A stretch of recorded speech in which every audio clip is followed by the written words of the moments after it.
Video নিচ্ছি না, এটা আপুর লাইভ। আচ্ছা আচ্ছা, চলে যাচ্ছি আমি।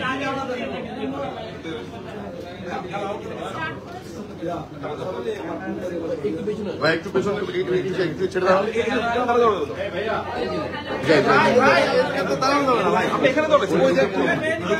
যাচ্ছি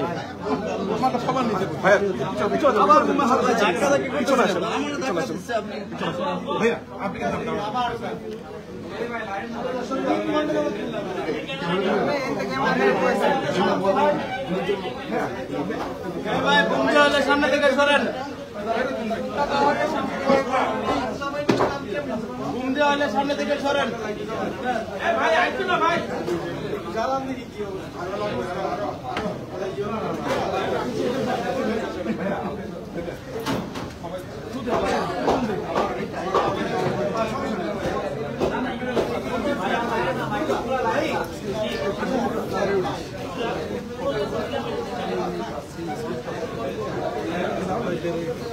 ভাই বলুন তো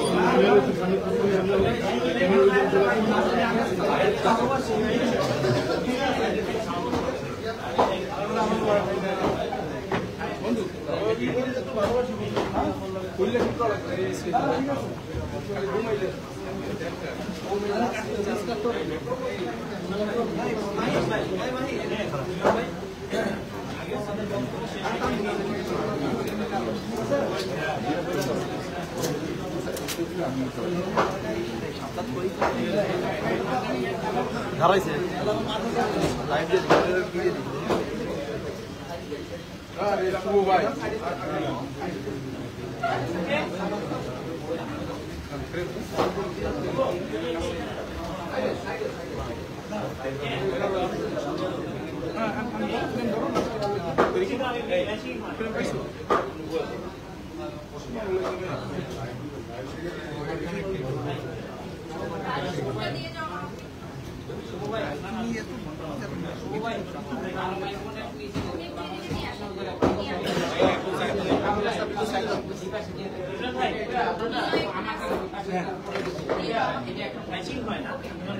তোমরা এই পাশের সাইডে চলে আসো।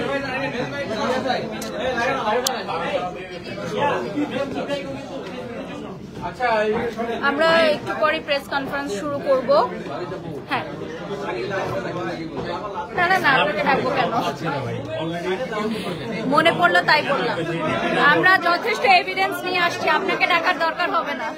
এই যে সব এভিডেন্স নিয়ে আসছি, আমরা আসলে প্রমাণ ছাড়া কথা বলি না, এই জন্যই এতদিন ওয়েট করলাম, বুঝেছেন? নাহলে তো করাই যেত আগে।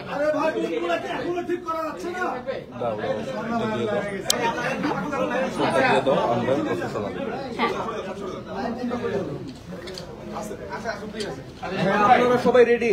আপনাদের যতটুকু যা বলার, আপনারা সেখানে বাড়িটা বসে আপনি আছেন, আপনারা আপনাদের কথা শেষ করবেন প্রথমে, দেন আপনার প্রশাসন শুরু করবেন। হ্যাঁ অবশ্যই। আচ্ছা আমি একটু ব্রিফ করি। হ্যাঁ, মানে প্রথমটা হচ্ছে ভাইরা যেটা আছে সেটা ভাইরা ব্রিফ করবে, তারপর আমরা শেষে হচ্ছে প্রসেসে চলে যাব। আমি একটু আপনাদেরকে একটু ব্রিফ করি যে আমরা প্রেস কনফারেন্সে কিভাবে করতে চাচ্ছি, তাহলে একটু সুবিধা হবে। প্রথমত হচ্ছে আমাদের যে এলিগেশন ওইদিন কি ঘটনা ঘটছে এই বিষয়ে আমাদের ফ্লাইট্যাক্সি এভিয়েশন এমডি জনাব রিপন সাহেব উনি আপনাদেরকে ব্রিফ করবেন। পরবর্তী যে ঘটনাগুলো ওইগুলো নিয়ে আমি এবং বারিশা ব্রিফ করব। পাশাপাশি এই পুরো বিষয়ের যে আইনি দিক, সেই আইনি দিক এখানে আমাদের দুজন অ্যাডভোকেট সাহেব আছেন, একজন হচ্ছে ব্যারিস্টার জাকারিয়া হাবিব এবং আরেকজন আছেন হচ্ছে আল কাইয়ুম হৃদয়। আল কাইয়ুম হৃদয় আমার বাম পাশে বসে আছেন, জাকারিয়া সাহেব আমার ডান পাশে বসে আছেন। তো তারা আপনাদেরকে লিগ্যাল ব্যাপারগুলো বলবে। তো আজকে আমরা এই প্রেস কনফারেন্সটা শুরু করছি। আমাদের সাথে আছেন বারিশা হক, আপনারা সবাই তাকে চেনেন। ব্যক্তিগতভাবে উনি আমার ওয়াইফ, পাশাপাশি উনি একজন ব্র্যান্ড প্রমোটার, নৃত্যশিল্পী এবং মডেল। পাশাপাশি উনি আমার কোম্পানি ফ্লাইট্যাক্সি এভিয়েশনের ব্র্যান্ড অ্যাম্বাসেডর।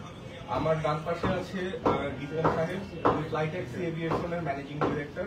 তারও ডান পাশে আছেন ব্যারিস্টার জাকারিয়া হাবিব, উনি আমাদের এই লিগ্যাল বিষয়গুলো দেখছেন। পাশাপাশি আমাদের সাথে আরো একজন আছেন, উনি হচ্ছেন অ্যাডভোকেট। অ্যাডভোকেট আল কাইয়ুম হৃদয়। তো আজকে আমরা যে বিষয়টা নিয়ে প্রতিবাদ করছি সেটা হচ্ছে, আপনারা জানেন যে কিছুদিন আগেই একটা এলিগেশন এসেছে আমাদের কোম্পানির উপর এবং আমাদের ব্র্যান্ড অ্যাম্বাসেডরের উপরে, যেটা হচ্ছে একজন তথাকথিত কি বলবো ইন্টারন্যাশনাল ডিজাইনার রোজা আফরোজ, তিনি করেছেন যে তার কনসেপ্ট চুরি হয়েছে, তার হেলিকপ্টার আমরা চুরি করেছি, ছিনতাই করেছি এবং হচ্ছে তারা আমাদের কাছে ক্ষতিপূরণ চেয়েছে। আমরা 6 দিন পরে এই প্রেস কনফারেন্সটা করছি এই জন্য, কারণ হচ্ছে ওনারা বলেছিল ওনারা আইনি পদক্ষেপ নিবে, তাদের ক্ষতিপূরণ দিতে হবে এবং আমাদের কাছে মাপ চেতে হবে। আমরা মাপ চাই নাই, আমরা ক্ষতিপূরণও দিই নাই। কেন দিই নাই, ঘটনাটা কি সেটা জানানোর জন্যই আজকের এই প্রেস কনফারেন্স। আর আমার পরিচয়টা হচ্ছে, আমি আব্দুল রাহিম সীমান্ত, আমি একজন উদ্যোক্তা, ফ্লাইট্যাক্সি এভিয়েশনের ডিরেক্টর এবং অন্যান্য বিজনেসও আছে, আপনারা আমাকে জানেন। এবং যেখানে বসে আছেন এই রেস্টুরেন্টের মালিকও আমি। তো আজকে আমি প্রথমে শুরু করতে চাই আমাদের ম্যানেজিং ডিরেক্টরকে দিয়ে, যে আসলে 9 ফেব্রুয়ারি কি ঘটেছিল সেটা বিস্তারিত। আসসালামু আলাইকুম, আমি R K Ripon, managing director flight taxi aviation. আজকের এই সাংবাদিক সম্মেলনের বিষয়টি নিয়ে আমরা দেখছি যে বেশ কয়েকদিন ধরে সোশ্যাল মিডিয়াতে একটা বিষয় খুবই ভাইরাল হচ্ছে, বা মানুষের বিভিন্ন জায়গা থেকে আমাকে প্রশ্ন করা হচ্ছে যে আমরা রিসেন্টলি একটা হেলিকপ্টার ভাড়া দিয়েছিলাম রোজা আফরোজ নামের এক ভদ্রমহিলার কাছে, সেটা নাকি তাদের সাথে যে কথা ছিল সেটা ভঙ্গ করেছে। বিষয়টি এরকম ছিল, বিষয়টা কোনোভাবেই এরকম ছিল না। আমরা যেহেতু একটা কোম্পানি, আমরা কোনোভাবেই ক্লায়েন্টকে কষ্ট বা ক্লায়েন্ট হ্যারাসমেন্ট হতে এরকম কিছু করতে পারি না, যার কারণেই আমরা সবসময় চেষ্টা করবো যে ক্লায়েন্ট যেন সেই সেবাটা পায়। কিন্তু উনি যে অভিযোগগুলো করেছেন তার মধ্যে অনেকগুলো ভিত্তিহীন অভিযোগগুলো করেছেন। যেরকম উনি আমার সাথে 7 তারিখে আগে আমার সাথে যোগাযোগ করে একজন অন্য একটা মডেলের মাধ্যমে রাত 2টোর সময়। স্বাভাবিকভাবে 2টোর সময় কিন্তু কেউ ফোন করার কথা না, কিন্তু উনি 2টোর সময় আমাকে ফোন করে আমাকে জানায় যে তার লন্ডন থেকে 3 জন বিদেশি মডেল আসবে আর বাংলাদেশে কয়েকটা মডেল আসবে, তাদেরকে উনি কমিটমেন্ট দিয়েছে হেলিকপ্টারে একটা শুট করবে, শুধু 2 ঘন্টার জন্য হেলিকপ্টারটা দাঁড়িয়ে থাকবে, কোনো চলমান অবস্থায় থাকবে না। আমি তাকে তখন প্রপোজ করলাম যে 2টো অপশন আপনার হাতে রয়েছে। এক, আপনি যদি শুধু হেলিকপ্টারটা ভাড়া নেন তাহলে আপনি আমাকে মার্ট দিবেন যেখানে ল্যান্ড করতে পারেন, তাহলে আমরা হেলিকপ্টারটা সেখানে নিয়ে যাব। আর যদি আপনি মার্ট এবং হেলিকপ্টার চান তাহলে দুটোই আমরা আপনাকে প্রোভাইড করতে পারবো, এই জন্য আপনাকে চার্জ দিতে হবে। কিন্তু তখন উনি বললো যে এটা কত টাকা লাগতে পারে। আমি বললাম যে এটা যদি আপনি মিনিমাম ডিসকাউন্ট দিয়েও যদি করি, যেহেতু উনি পরিচয় দিয়েছে আমাদের পরিচিত, তাহলেও আপনাকে হেলিকপ্টারের জন্য 80,000 মানে 80,000 টাকা পে করতে হবে। কারণ হেলিকপ্টারটা এখান থেকে মিনিমাম 10 মিনিট উঠলেও 1 ঘন্টার ভাড়া, 1 ঘন্টা উঠলেও 1 ঘন্টা ভাড়া, এটা সিস্টেম হেলিকপ্টারের। সো আপনাকে 80,000 টাকা দিতে হবে এবং মার্ট চার্জের জন্য আপনাকে 50,000 টাকা এবং রুমের জন্য ভাড়া দিতে হবে, যে রুমটা আপনি ব্যবহার করবেন। উনি আমাকে প্রায় 30 মিনিট ধরে আমাকে রিকোয়েস্ট এবং আরো 2 জন মানুষকে দিয়ে রিকোয়েস্ট করিয়ে উনি আমাকে বললো আমি একজন মডেল, আমাকে একটু সহায়তা করতে হবে। তখন আমি তাকে 50,000 টাকা অফার করি এবং মার্টটা তাকে আমি বলি যে যদি আপনি এরকম কমে চান তাহলে আমার অপশন হলো এই ফ্লাইটের পাশাপাশি আমাকে আর একটা ফ্লাইট অ্যারেঞ্জ করতে হবে। এটা ছিল মূল কথা। তখনই আমি তাকে প্রস্তাব দিই যে ঠিক আছে আমি আপনাকে 50,000 টাকায় করে দিব, আমি আপনার 2 ঘন্টা বাদে বাদ বাকি আমি ফ্লাই করে নিব। উনি বললো আমার 2 ঘন্টা পরে আপনি যা ইচ্ছা তাই করেন, আমার 2 ঘন্টা আমাকে হলেই হবে। তখন সে আমাকে অফার করে যে 40,000 টাকা আমি দিব। আমি বলি 40,000 টাকা আপনি সকাল 11টার মধ্যে অফিসে এসে দিয়ে রিসিপ্ট নিয়ে যাবেন, ফ্লাইট বুকিং দিয়ে যাবেন। বাট উনি 2টো বাজে 2:48 বা 3টার সময় আমি যখন তাকে ফোন করি অফিসে না আসার জন্য, উনি বলে যে আমি শুধু টাকা পাঠিয়ে দিব, আমি আসতে পারবো না। বলে পাঠান, বলে 4টার পরে উনি আমাকে 10,000 টাকা পাঠায়। আমি তাকে ফোন করি যে এরকম সিস্টেম আমাদের নেই। উনি বলে যে আমি খুব ব্যবসায়ী মানুষ, আপনি জানেন আমার ব্যালেন্স নেই, আমার ব্যালেন্সে মাত্র 5 টাকা আছে, আমি আর টাকা দিতে পারবো না, আপনি দয়া করে হেলিকপ্টারটা রাখেন, আমি আপনাকে আস্তে আস্তে দিব। সে 4 কিস্তিতে আমাকে এই 40,000 টাকা দিয়েছে। মূল যে বিষয়টা ঝামেলাটা বেজে গেছে সেটা হলো ফ্লাইটটা ছিল 12:30 মিনিটে, মানে 12:30 মিনিটে উনি হেলিকপ্টার এয়ারপোর্টে আসবে। এই বিষয়টা আসলো কেন, উনি ফ্লাইটের রাতে আমাকে ফোন করে বলতেছে যে আমার ছেলে এবং মেয়ে সহ শখ আছে হেলিকপ্টারে উঠবো।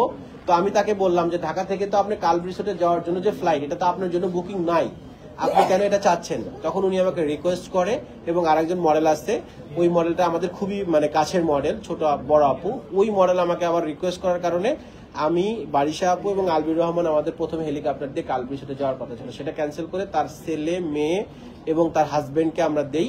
কিন্তু উনি 12:30টার সময় কাল রিসোর্টে অবস্থান করেন। তখন আমি ফোন করি তাকে যে 12:30টার সময় যদি আপনি কাল রিসোর্টে থাকেন তাহলে আপনি এয়ারপোর্টে কখন আসবেন? দেন ওখান থেকে সে আমাকে বিভিন্ন সময় দেখিয়ে, যা রাস্তায় জ্যাম দেখিয়ে উনি 1:50 মিনিটে এয়ারপোর্টে আসে, যখন আমার 1 ঘন্টা অলরেডি লেট। বিকজ হেলিকপ্টার কোম্পানিতে বা হেলিকপ্টারে ফ্লাই করতে হলে আপনাকে 1 ঘন্টা আগে আসতে হবে এয়ারপোর্টে। এই এয়ারপোর্টে 1 ঘন্টা আগে আসতে হবে, এই কারণে ক্লিয়ারেন্সের ব্যাপার আছে এবং গেট চেকিং এর ব্যাপার আছে, তারপরে আপনি এয়ারক্রাফটের ওখানে চলে যাবেন। কিন্তু সে 1 ঘন্টা লেট করার কারণে হেলিকপ্টারটা 1 ঘন্টা লেটে ছাড়তে হয়েছে। এই ক্ষেত্রে দুটো শুটের মডেল ছিল এখানে, একটা ছিল হচ্ছে হেলিকপ্টার ফ্লাইং অবস্থায় থাকবে, আর রোজা ম্যাডামের ছিল হচ্ছে যে হেলিকপ্টার বন্ধ অবস্থায় থাকবে। তো নর্মালি হেলিকপ্টার যখন ল্যান্ড করেছে তখন রোজা আপু যখন হেলিকপ্টার থেকে নেমেছে, আমি তখন তাকে বলেছি কানে কানে যে আপনি হেলিকপ্টার এখন শুট অবস্থায় থাকবে 15 থেকে 20 মিনিট, এর মধ্যে আপনি আপনার মডেলকে রেডি করে হেলিকপ্টার গ্রাউন্ডে আসবেন, আমরা আপনার স্লটটা ছেড়ে দিব। কিন্তু উনি হেলিকপ্টার এই কথা বলে চলে যাওয়ার পরে আমরা যখন শুট শুরু করেছি 3:15 মিনিটে উনি 2:45 এখানকার ফ্লাই করেছে, 2:52-তে আমাদের ওখানে ল্যান্ড করেছে। আমরা 2:52 থেকে বা 53 থেকে আমরা 3:15 পর্যন্ত তার আমাদের ফ্লাইটটা আমরা শুট করেছি। মানে বারিশা আপুদের যে একটা স্লট ছিল, গৌতম শাহ নামে যিনি আমাদের মডেল কোরিওগ্রাফার, বিখ্যাত কোরিওগ্রাফার, উনি এই ইয়াটা ভাড়াটা নিয়েছিলেন, ওনাকে আমরা শুটটা সেরে দেই। তখন আমার 3:15-তে আমি ফোন করি যে আপনি হোটেলের রুম থেকে চলে আসেন আপনার শুট নেওয়ার জন্য। উনি কি করেন, 3:47 মিনিটে উনি মডেল নিয়ে আসেন এবং ওনার একটা মডেলই প্রায় 1.5 ঘন্টা সময় শুট করেছে, যার কারণে ওনার বাকি শুটগুলো উনি করতে পারে না। তারপরে যতগুলো শুট ছিল শর্ট করে সবগুলো করেছে, কারণ আপনি জানেন হেলিকপ্টারটা মূলত 5টা সানসেটের আগে এয়ারপোর্টে পৌঁছাতে হবে। তো তখন অলরেডি 5:20 বেজে গেছে, আমি তো আর হেলিকপ্টারটা রাখতে পারছি না। তখন আমাকে পাইলটকে নির্দেশনা দিতে হয়েছে যে আপনি হেলিকপ্টারটা ফ্লাই করেন, আমাদের সানসেটের আগে এয়ারপোর্টে এসে পৌঁছাতে হবে।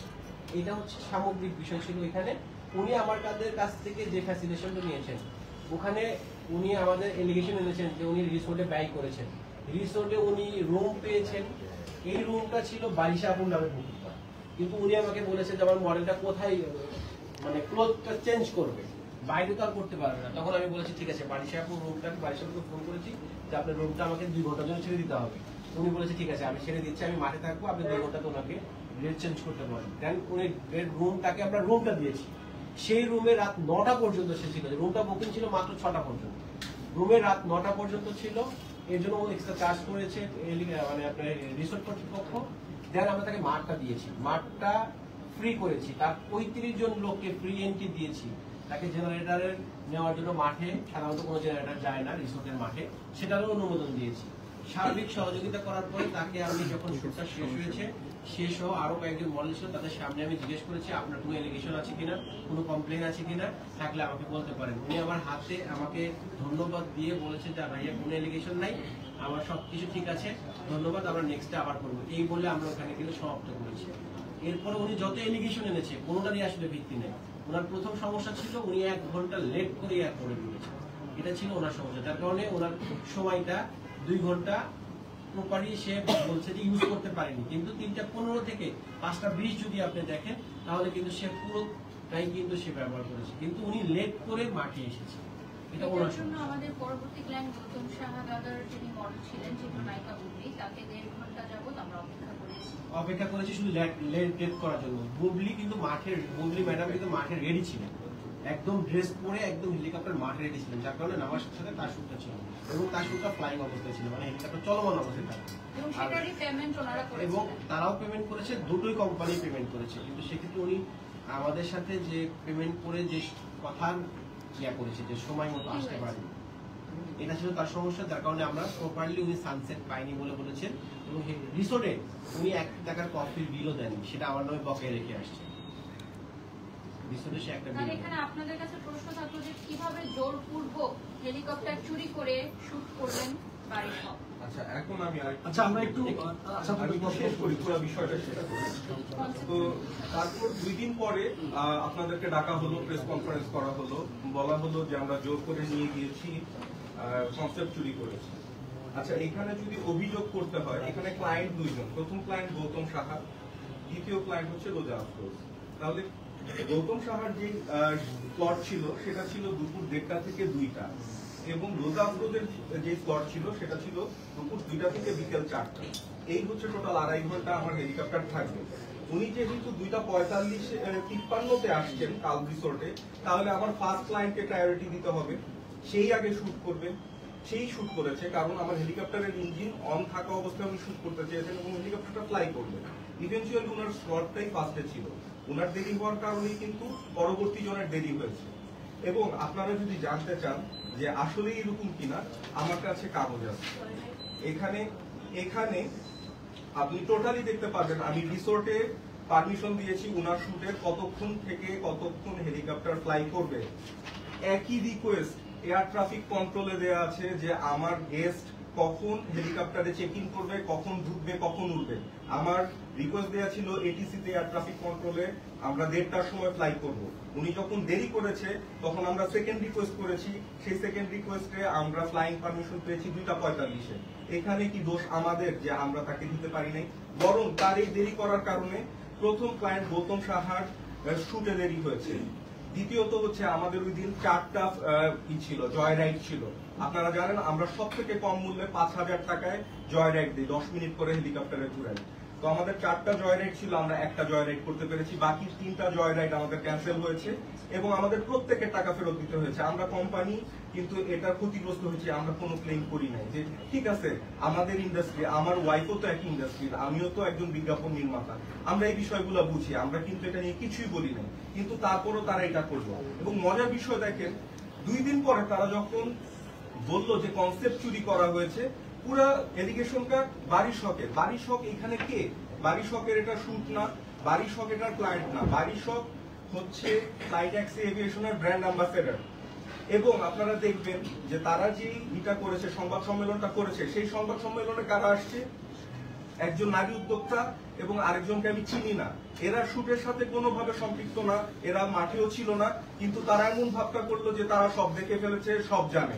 কিন্তু আমার প্রশ্ন হচ্ছে, আপনার শুট নিয়ে যদি আপনার কমপ্লেইন থাকে, তাহলে তো আপনার সেই শুটের মডেলরা থাকবে, কোরিওগ্রাফাররা থাকবে, ফটোগ্রাফাররা থাকবে, তারা কেউ আসলো না কেন?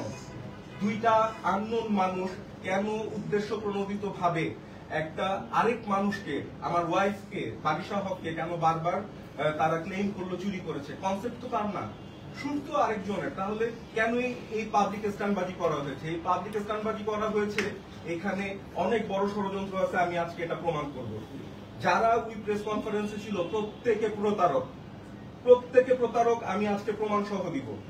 ওরা এই স্ট্যান্ডবাজি করেছে যে ওরা যদি বারিশকে ফ্রেম করতে পারে যে হেলিকপ্টার চুরি করছে, ইন্টারন্যাশনাল একজন ফ্যাশন ডিজাইনার আসছে, তাহলে সে তার কাছ থেকে টাকা নিতে পারবে বিভিন্ন মডেলের কাছ থেকে, যেটা সে 2023 সালেও নিয়েছে।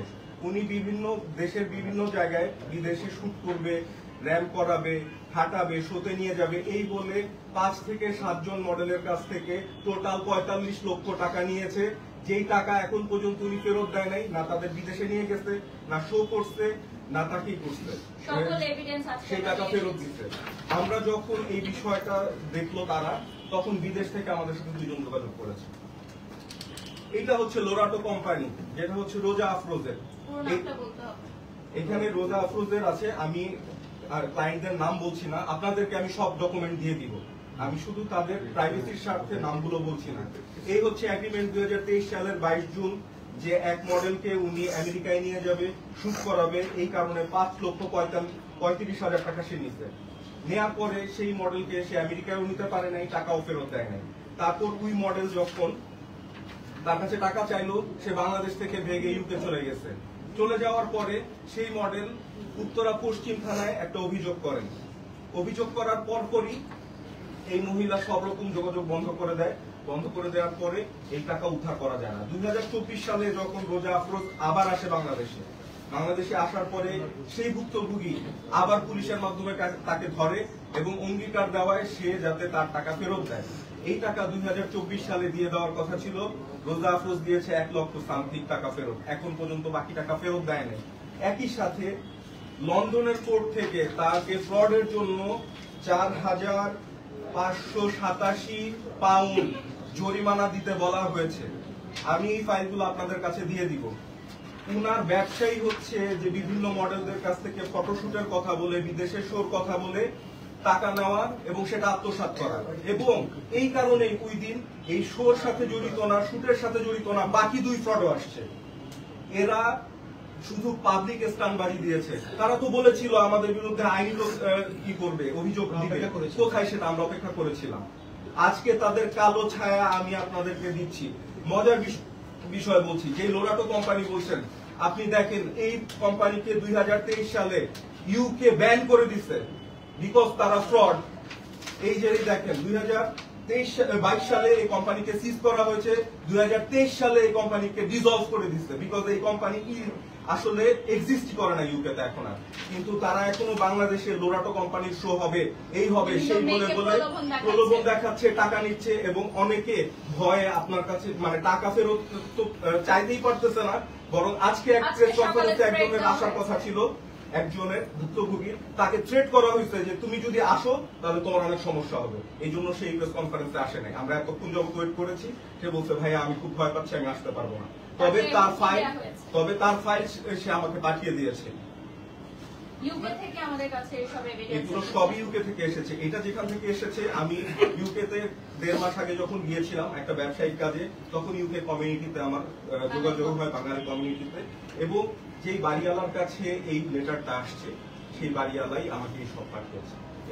ইউকে সকল কিছু সে পাঠিয়েছে, এবং আরেকজন তো বাংলাদেশি, তাকেও আমি কিন্তু এই কাগজগুলো এখানে ফাইল করা আছে, আপনারা দেখে নেবেন। আমি শুধু জনস্বার্থে এটা বলতে চাই যে প্রথমত তারা যে বারিশের চরিত্র হনন করলো, মানহানি করলো, এজন্য তো আমরা আইনি প্রসিডিউরে যাবই। দ্বিতীয়ত হচ্ছে এই যে তারা মিডিয়া অঙ্গনকে কলঙ্কিত করছে ফ্রডগিরি করে, তাদের জন্য কর্তৃপক্ষকে দৃষ্টি আকর্ষণ করছি, এই ফ্রড যেন বাংলাদেশ থেকে পালাতে না পারে, তাকে যেন আইনের আওতায় নেওয়া হয়, এবং যত জনের কাছ থেকে সে টাকা নিয়েছে সেই টাকা যেন ফেরত দেওয়া হয়। এটা হচ্ছে আমাদের দাবি। এবং একই সাথে তারা পাবলিকলি মাফ চাবে শুধু শুধু স্ট্যান্ডবাজি করার জন্য এবং কোনো এভিডেন্স প্রমাণ না করার জন্য। না ফ্লাইট ট্যাক্স এভিয়েশনের বিরুদ্ধে তারা কোনো অভিযোগ দিতে পেরেছে লিখিত, না তারা বাড়ির শখের বিরুদ্ধে কোনো দিতে পেরেছে। তারা যেটা বলেছে যে হেলিকপ্টারের শুট কনসেপ্ট চুরি করা হয়েছে, উই শুটে ছিল মারিয়া কিসপটা আপু, উনি নিজে 2 বার হেলিকপ্টারের সামনে শুট করেছে। 2023 সালে আমাদের নিজস্ব ফটোশুট আছে ফ্লাইট এক্সিবিশন থেকে, আমার এবং বারিশার। 2024 সালে একজন বিজ্ঞাপন নির্মাতা, সে হচ্ছে হাদি ভাই, উনি নিজে হেলিকপ্টারের সামনে শুট করেছে। কিছুদিন আগে নিশো ভাই, শিহাব শাহিন ভাই, উনিও হেলিকপ্টারের সামনে শুট করেছে। তার আগে ববিতা আপার আমল থেকে বাংলাদেশে হেলিকপ্টার ব্যবহার করে আসতেছে। এটা কোথাকার চুরি হলো? কনসেপ্ট চুরি। এটা কি বিশ্বের প্রথম কনসেপ্ট? যে কেউ যা কিছু বলে ফেলবে, যে কোনো অভিযোগ দিয়ে দিবে, এটা তো আর মানা যাচ্ছে না। আমাদের সোশ্যাল মিডিয়া নষ্ট করে ফেলতেছে, বাজে বাজে কথা বলে। এই ধরনের নারীদের ধিক্কার জানাই আমি। এ তো শুধু একজনকে অপমান করতেছে না, পুরা নারী জাতিকে এরা অপমান করতেছে, বডি শেমিং করতেছে, যা ইচ্ছা তা বলতেছে। এগুলো কি? এগুলোর প্রতিকার চাই আমরা, এবং আইনি পদক্ষেপ আমরা নিব। বাকি কথা বারিশা বলো। ধন্যবাদ সকল উপস্থিত সাংবাদিক ভাই ও বোনেদেরকে, আপনারা এখানে সময় নষ্ট করে এসেছেন আমাদের ডাকে। প্রথমত হচ্ছে যে এলিগেশনসটা এসেছিল ফ্লাইট ট্যাক্স এভিয়েশন এবং হেলিকপ্টার জোরপূর্বক নিয়ে ফটোশুট এবং কনসেপ্ট চুরি, সেটা নিশ্চয়ই আপনারা ইতিমধ্যে ক্লিয়ার হয়ে গেছেন, এবং সকল এভিডেন্সের যে হার্ড কপি সেগুলো আপনাদের কাছে আমরা দিয়ে দিব। আপনারা সেগুলো প্রোভাইড করে সেগুলো নিয়ে নিউজ করতে পারবেন, এবং আমাদের সাথে যারা আমাদের আইনজীবীরা আছেন ওনারাও এই বিষয়টি দেখছেন, ওনাদের কাছেও সকল এভিডেন্স দেওয়া হয়েছে। আমি আপনাদেরকে শুধু এটুকুই বলতে চাই, ইতিমধ্যে এটি ন্যাশনাল প্ল্যাটফর্মে এসেছে, অনেক সাংবাদিকরা নিউজ করেছেন, এবং সোশ্যাল মিডিয়াতে আপনারা দেখেছেন রীতিমতো তোলপাড় সৃষ্টি হয়ে গেছে। উদ্দেশ্য প্রণোদিত ভাবে যে বা যারা বারবার আমার এই ক্যারিয়ার নষ্ট করতে চাচ্ছেন, আমার এই সুনাম, আমার দীর্ঘদিনের পরিশ্রম এবং সততার সাথে একটা জায়গা তৈরি করে আমি এখন ব্র্যান্ড প্রমোটার হিসাবে যে স্ট্যাবলিশ হয়েছি, এবং আমি এখন এক বা একাধিক ব্র্যান্ডের ব্র্যান্ড অ্যাম্বাসেডর হিসেবে যুক্ত আছে, সেই সকল ব্র্যান্ডের ভ্যালু নষ্ট করা, সেই সকল ব্র্যান্ডের মানহানি এবং ব্র্যান্ড অ্যাম্বাসেডর হিসেবে আমি বারিশ হক আমার মানহানি করার জন্য কিছু চক্র, কিছু দুষ্টু চক্র উঠে পড়ে লেগেছে। আপনারা বিগত কয়েক মাস আগেও দেখেছেন একটি বেসরকারি টেলিভিশনে আমাকে বিভিন্নভাবে হেয় করার চেষ্টা করা হয়েছে এবং পরবর্তীতে বিভিন্ন কন্টেন্ট ক্রিয়েটাররা বা নতুন ব্র্যান্ড প্রমোটাররা আমাকে নিয়ে বিভিন্ন ধরনের কন্টেন্ট তৈরি করেছে, যেটা আমার জন্য মানহানিকর। এমনকি তারা আমাকে বয়কটেরও ডাক দিয়েছিল।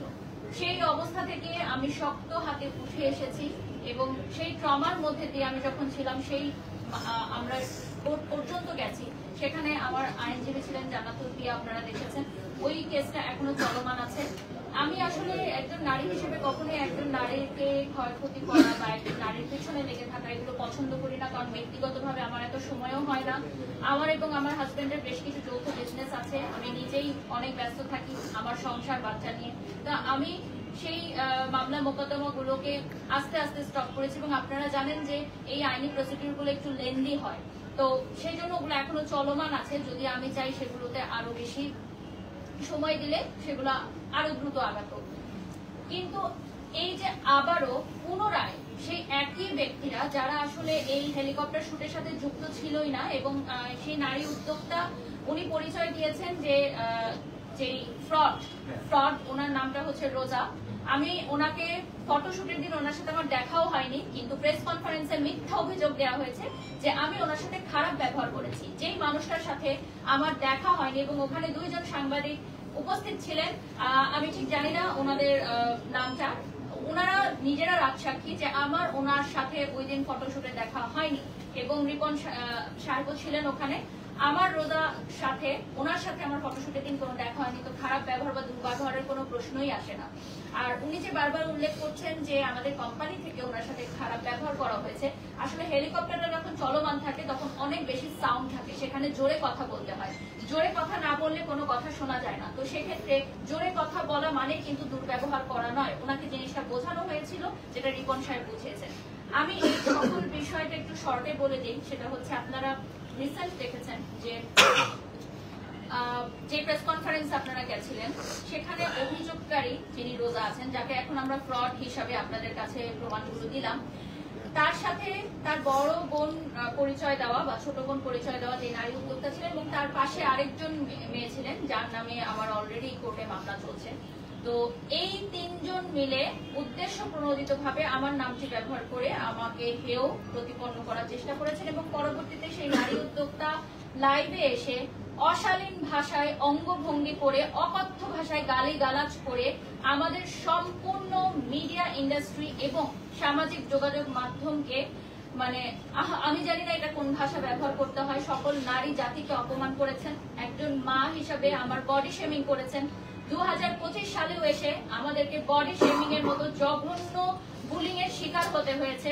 আমার মানসিক স্বাস্থ্যের কথা চিন্তা করে আমি আজকে এখানে এসেছি যে এই ধরনের মানে নারীরা যারা সামাজিক যোগাযোগ মাধ্যমে বুলিং করে থাকেন এবং এইটাই এস্টাবলিশ করে থাকেন যে বুলিং করার মাধ্যমেই রিচ, ফেসবুক রিচ এবং ফেসবুকের ভিউ বাড়ানো যায়, তাহলে আমাদের পরবর্তী জেনারেশন বা সমসাময়িক যারা আছে তারা এটাই ধরে নিবে যে আমরা সামাজিক যোগাযোগ মাধ্যমে আর কোনো ভালো কাজ করব না, আমরা ঝগড়াঝাটি করব, গালাগালি করব, বুলিং করব, অশালীন ভাষা ব্যবহার করব, অঙ্গভঙ্গি করব, তাহলেই কেবলমাত্র আমাদের প্রচার প্রসার হবে, ভিউ হবে, আমরা ভাইরাল হব।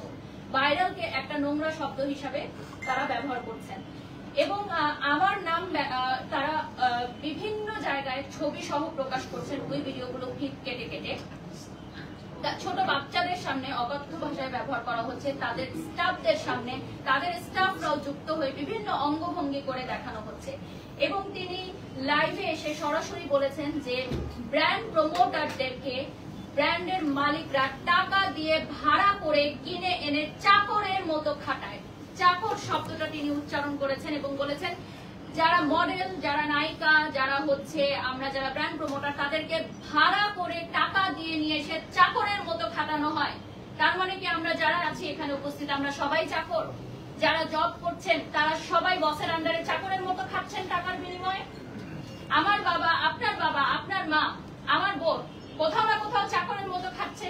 সকল নারী জাতিকে অপমান করা হয়েছে, সকল পুরুষ জাতিকে অপমান করা হয়েছে, বডি শেভিং করা হয়েছে, আমার জিমের ইনস্ট্রাক্টর সহকারে আমাদের অঙ্গভঙ্গিগুলো করে দেখানো হয়েছে। একজন মাকে বডি শেমিং করা হয়েছে, সম্পূর্ণ ব্র্যান্ড প্রমোটার সেক্টরকে ধূলিসাৎ করার জন্য ষড়যন্ত্র করা হচ্ছে।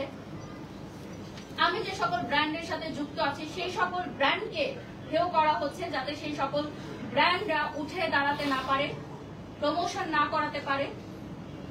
যত ছোট ছোট উদ্যোক্তারা আছেন যারা নতুন শুরু করেছেন, তারা যাতে ব্র্যান্ড প্রমোটারদেরকে নিয়ে কাজ করতে না পারে, তারা যাতে ব্র্যান্ড প্রমোটারদেরকে নিয়ে কাজ করে ডিজিটাল প্ল্যাটফর্মে হাইলাইট না হতে পারে। এটি একটি গভীর ষড়যন্ত্র। এটা এখন ক্লিয়ার হয়ে গেছে যে এটি একটি গভীর ষড়যন্ত্র। নতুন উদ্যোক্তাদের তৈরি হতে না দেওয়া, নতুন ব্র্যান্ড প্রমোটারদের তৈরি হতে না দেওয়া, এই প্রফেশনটাকে ধূলিসাৎ করে দেওয়া, আমার ক্যারিয়ারটা, আমার দীর্ঘ 16 বছরের এই ক্যারিয়ারটাকে নষ্ট করে, ধূলিসাৎ করে, বন্ধ করে দেয়া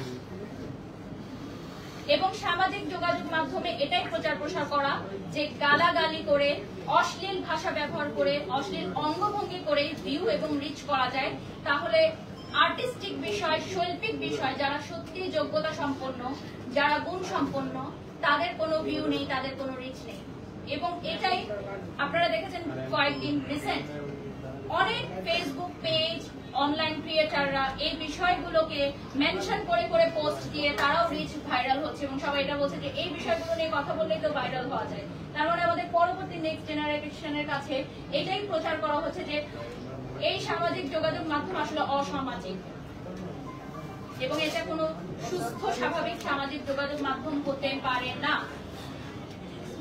এটা অসুস্থ পরিবেশ, যেখানে একটা মানুষ সারাদিন কাজ শেষ করার পর বিনোদনের জন্য আসে, এন্টারটেইনমেন্টের জন্য আসে, সেখানে এসে যদি সে এই ধরনের অঙ্গভঙ্গি, অশ্লীল ভাষার ব্যবহার দেখে, এই ধরনের শব্দ চয়ন দেখে, আমাদের পরবর্তী প্রজন্ম, আমাদের শিশুরা কি শিখবে? সকল নারী জাতির কাছে আমার এই প্রশ্ন যে আমাকে যে হেয় করা হয়েছে এটার বিচার আমি চাই, এর বিচার আমি চাই। আমি আজকে শক্ত মনোভাবে আছি বলে, আমি এই ট্রমা কাটিয়ে উঠতে পারছি বলে আমার মতো আরেকটা মেয়ে পারবে এরকম না। কালকে আরেকজন চলে আসবে আরেকজনকে অপমান করতে, তখন সে পারবে?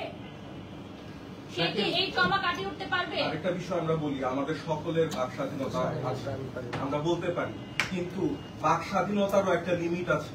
একটা মানুষকে যা ইচ্ছা তা বলে ধূলিসাৎ করে দেওয়া কোনো ভদ্রতাও না, আর কোন স্পষ্টবাদিতাও না। এটা চরম অসভ্যতা। আমরা কি এইরকম অসভ্য জাতিতে পরিণত হচ্ছি? আমরা কি সোশ্যাল প্ল্যাটফর্মে অসভ্যদের জায়গা করে দিচ্ছি? এই জায়গাগুলো নিয়ে আমাদের আজকে এত প্রশ্ন। এই জায়গাগুলোকে আমরা আইনি ভাবে কি করা যায় সেই বিষয়গুলো নিয়ে কথা বলবো। এখন আমাদের ব্যারিস্টাররা এবং আইনজীবীরা কথা বলবেন, তাদেরকে আমরা স্পেস দিয়ে দিচ্ছি। Thank you. প্রশ্ন করবো, চলে যান, তারপর ব্যারিস্টার শেষ করে আমরা প্রশ্ন করব।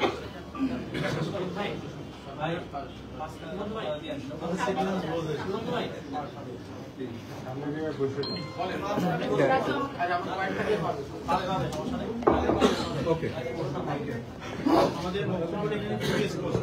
আমরা খুবই স্পেসিফিক ভাবে কিছু কথা বলতে চাই।